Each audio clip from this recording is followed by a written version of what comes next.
Hi friends, நான் Karaikal doctor Nishar. நம்ம collection சேனலை சப்ஸ்கிரைப் பண்ணுங்கள், ஃப்ரெண்ட்ஸுக்கு ஷேர் பண்ணுங்கள், லைக் பண்ணுங்கள். இன்றைக்கி நம்ம பார்க்குறது எஸ்எல் கிர்லோஸ்கர் அவர்களுடைய உருவப்படம் பொறித்த இந்த அஞ்சல் தலையை 2003ஆம் ஆண்டு நமது இந்திய அஞ்சல் துறை வெளியிட்டிருக்காங்க. இதனுடைய மதிப்பு பார்த்திங்கன்னா ₹5. எஸ்எல் கிர்லோஸ்கர் அவர்களை பற்றி நம்ம சொல்லணுண்டாக்கா அதிக நேரம் எடுக்கும்.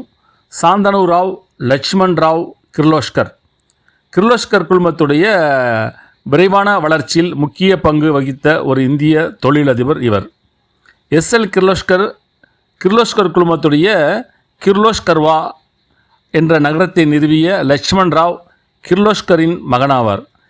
எஸ்எல் கிர்லோஸ்கர் மாசாசூசெட்ஸின் கேம்பிரிட்ஜில் உள்ள MITயில் இயந்திர பொறியியலில் இளங்கலை அறிவியல் பட்டம் பெற்றிருக்காங்க. MITயில் பட்டம் பெற்ற முதல் இந்தியர்களில் இவரும் ஒருவர்.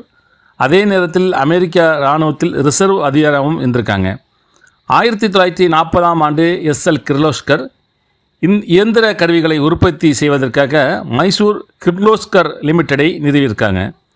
2ஆம் உலகப் போர் முடிந்த பிறகு கிர்லோஸ்கர் குழுமம் எஸ்எல் கிர்லோஸ்கரின் தலைமையான அந்த கம்பெனியை வேகமாக வளர்த்து 1946ஆம் ஆண்டு முறையே பெங்களூர் மற்றும் புனேயில் கிர்லோஸ்கர் எலக்ட்ரிக் கம்பெனி என்று ஆயில் இன்ஜின் கம்பெனி லிமிட்டடை நிறுவியிருக்காங்க.